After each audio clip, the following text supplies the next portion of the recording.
Avis, good morning to you. It didn't take long for the attacks on Harris to begin. Your thoughts? No, it didn't. And these are not just attacks. Let's be very clear what we're seeing here. These are racist attacks. When J.D. Vance, who, let's get clear, if we want to talk about DE&I hires, this is the most unqualified vice presidential candidate that we've ever had in history. This man has only won one election in his life, and that was only 18 months ago.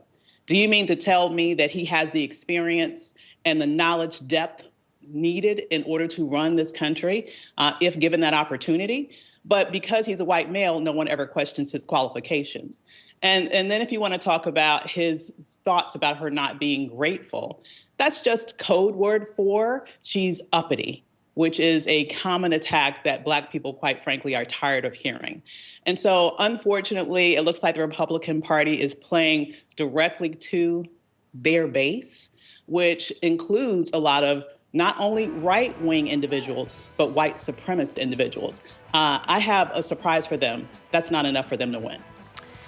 Well, we'll talk about the math in just a second. I am wondering if you think, Trump went after her on Truth Social. I won't go into it. I mean, I think our viewers know by now how he feels about her and the kind of language that he's using. He called her stupid and whatever. I mean, you get the picture. We saw it coming.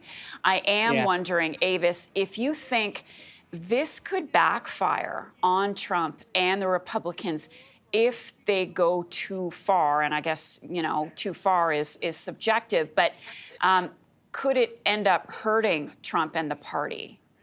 Absolutely. It's already backfiring. Just 2 days ago, there was a Zoom call with over 40,000 Black women who were able to raise amongst themselves $1.5 million for her campaign during the Zoom call. Yesterday, there was a Zoom call with over 30,000 Black men who together raised over $1 million for her campaign within 3 hours. Do you think that specifically those demographics are going to be energized and want to fight back when they hear what are clearly racist tropes that are at this moment attacking her, but they understand that it is part of an ideology that would be at the realms of power if they were win. They would do anything to stop it. And it doesn't just stop there. There are plenty of people, women writ large, other people of color, and other well-meaning white people who are offended by this type of openly racist and sexist ideology. And we're tired of looking like, honestly, the kid in the dunce corner on the world stage. We need to have individuals in office that know what they're doing, that come from a history of understanding how to actually successfully govern. And when we look at these two tickets, only one of those meets that bar. Kamala Harris is heading to Milwaukee today for her first rally of the campaign. We saw her out there yesterday on that call at headquarters with Biden. When you look at the money, when you look at the number of volunteers who have signed up, it is pretty hard to ignore the enthusiasm out there. I am wondering if you think that this momentum can be sustained, Avis, and is she bringing, and whoever she decides to bring as her running mate on the ticket, is she bringing new people under the tent? Very good question. I would say that this momentum definitely can be sustained. I've not seen this type of excitement, this type of instantaneous wanting to get out there and support a candidate since we saw Barack Obama, for example, prove, in essence, to many that he actually had a chance at winning. And so now we're seeing that same level of excitement once again.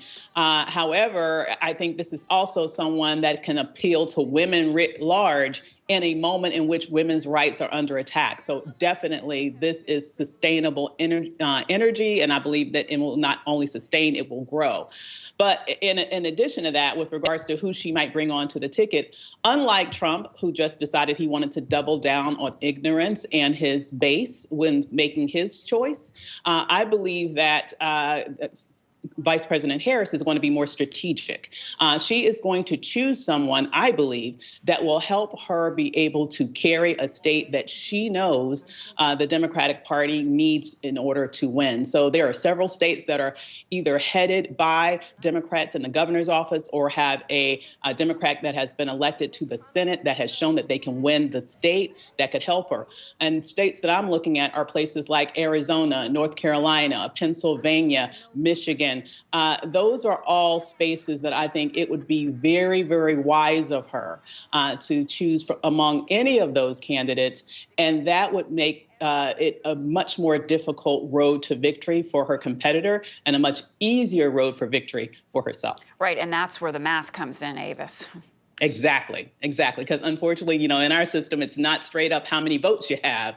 It's how does it work out in the halls of power in terms of the Electoral College. I also want to ask you lastly about endorsements for Harris. We heard from Nancy Pelosi yesterday, but we haven't heard from Barack Obama. What's your take on why the former president is staying silent at this point? It's interesting. I wish I could be a mind reader and try to figure out what's going on there. I don't really know what it is. At this point, it's a fait accompli. I mean, at this point, she has enough delegates who have committed to supporting her so that she is the presumptive nominee. I know at some point I had heard that he had wanted to sort of perhaps want to see what would play out at the convention. But I would tell you that it really makes no sense why he's MIA at the moment. But whether or not he's there, it doesn't stop the enthusiasm. It doesn't stop the excitement. I am seeing people who are coming out on social media for saying that they're going to vote for the first time now. And it's made me think, did you not vote for President Obama? It's very interesting. Mm-hmm. So I think that she might even be able to broaden the field of excitement than he was even able to bring to the table when he ran for president. This is a historic moment. I can't wait to see how it plays out. Well, Avis, I don't know. I'm sure you heard this. She's brat. I learned that this morning. I mean, she already has exactly that viral energy. So, hey, she's got it going on. What can I say? Avis, good to see you this morning. Avis Jones-DeWeaver is a political and social commentator.